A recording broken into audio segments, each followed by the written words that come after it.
Sitcoms are built on community. That community can be composed of classmates, friends, family, work colleagues, etc. But it has to be composed of some recognizable unit. This is part of what makes BoJack Horseman so interesting. It's an intentionally anti-community sitcom. The writers of the show made it clear from 2 of the first episodes.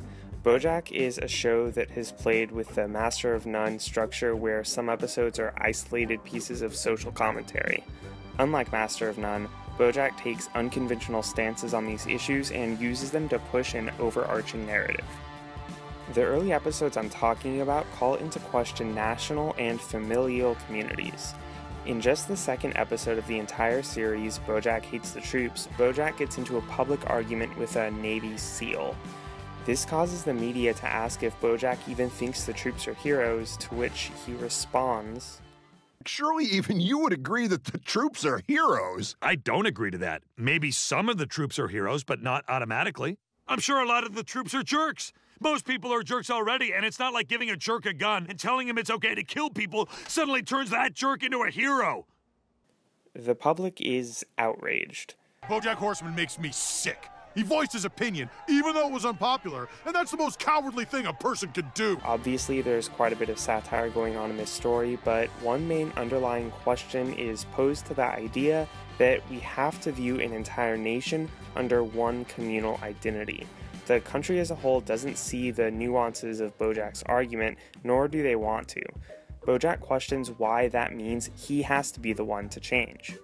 Also, I am not deeply ambivalent about a seemingly mandated celebration of our military by a nation that claims to value peace, telling our children that violence is never the answer, while refusing to hold our own government to the same standard. Yeah, me neither. I think we're in agreement here. Furthermore, I do not find it unbelievably appropriate that this conversation is taking place on reality television, a genre which thrives on chopping the complexities of our era into easily digestible chunks of empty catchphrases. This happens again in the episode Live Fast, Diane Win. Here, Diane is forced to visit her horrible family and BoJack tags along. When her family is predictably horrible, BoJack offers this advice. Look, take it from someone with his own shitty parents. Family is a sinkhole, and you were right to get out when you had the chance. The stupid thing is, even now, I still just want them to be proud of me and think I did good. Is that really stupid? Yep. No, it isn't. Yeah, it is. You want those guys to be proud of you? Yeah, but every time I come back here, they— So don't come back here! Again, this is an unconventional conclusion in which BoJack is questioning why we owe loyalty to a certain group of people just because of shared biology. He's suggesting a rejection of another community, this time one that commonly is used to tie a sitcom together. The main characters on BoJack don't really form a community either. It's rare that more than 2 of the 5 main characters have a scene where they interact, and some of them don't even have fleshed out relationships at all. Sometimes some of the characters work together, sometimes some of them spend time together, but to call them a group of work colleagues or friends seems like a stretch. They don't have a stable communal identity. This changes when BoJack moves in with Charlotte for an episode at the end of season 2. For one episode, BoJack does have a family, and he grows to genuinely care about his small community. However, when he screws up in typical BoJack fashion, Charlotte tells him this. I don't know you. You do. I don't. And you don't know me. This breaks BoJack in part because he hoped that Charlotte did know him, and that her acceptance of him would validate him as a good person. But as she sees his actual actions, she doesn't come to the conclusion he desired. This helps inform why characters on BoJack Horseman avoid closeness. Characters, especially BoJack, don't truly want to connect with others. I want to be known and know others. You don't. This is for a few reasons, at the core of which is... It's so sad that when you see someone as they really are, it ruins them. BoJack is afraid if other people do get to know him deep down, they won't accept him.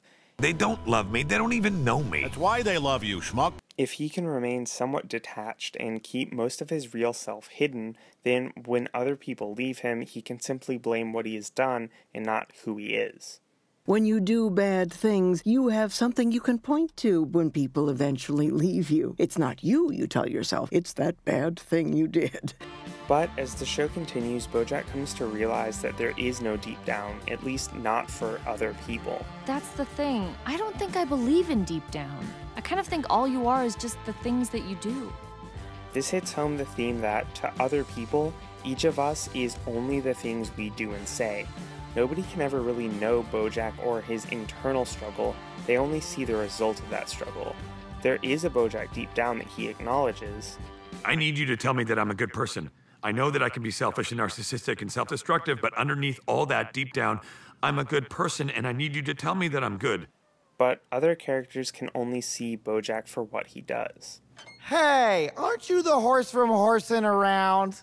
The more actions they witness, the better they're able to understand each other, but the characters on BoJack Horseman can never really know each other beyond their actions. You can't keep doing this! You can't keep doing shitty things and then feel bad about yourself like that makes it okay. You need to be better. I know, and I'm sorry, okay? I was drunk, and there was all this pressure with the Oscar campaign. But now that it's over, No, BoJack, just stop. You are all the things that are wrong with you. It's not the alcohol, or the drugs, or any of the shitty things that happened to you in your career, or when you were a kid. It's you. At its core, BoJack is a show about concepts that were previously avoided on television because they're difficult to dramatize. Rather than centering the show on some sort of community of characters, BoJack Horseman's bedrock is the opposite of community. The show is based on themes concerning loneliness, the struggle for happiness, and depression. In that kind of world, an actual community is nearly impossible to form, and isn't really thematically relevant either. In fact, it's almost important to not have a community for BoJack to adequately communicate those themes. There are a few suggested routes for characters to take. BoJack decides to try to create a legacy that will mean something to others.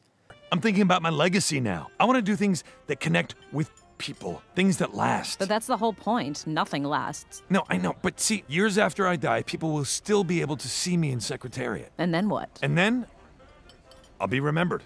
If I win an Oscar, I'll be remembered. And then what? And then my life will have meaning. I don't know. This is the heart of another theme BoJack touches on, happiness versus meaning. BoJack routinely sacrifices happiness for meaning, like when he renounces horsing around to promote Secretariat. That TV show, it wasn't me. This movie is me. In doing this, BoJack hopes to be fulfilled by the admiration of millions rather than through meaningful personal relationships. In contrast, Mr. Peanut Butter rejects the search for meaning. The universe is a cruel, uncaring void. The key to being happy isn't to search for meaning, it's to just keep yourself busy with unimportant nonsense, and eventually you'll be dead.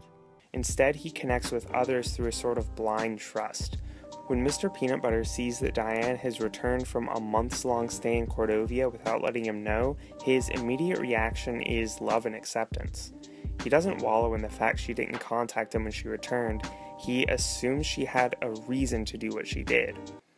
Listen, I know this sounds crazy, but I think maybe you should get back here so you can help me find the batteries. Yeah? I know you're doing important work and it's a long way to travel, but I need you here. The final method is observed through Princess Carolyn. I hate to break it to you, but you're gonna be alone for a long time. I'm not afraid of being alone. Princess Carolyn embraces her loneliness and inability to connect with other people. She doesn't rely on others to help her achieve happiness, she goes after all of it herself.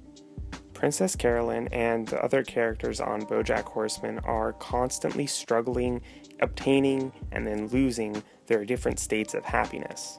When BoJack feels discouraged and is about to give up putting in the work to obtaining his own happiness, he's given this advice.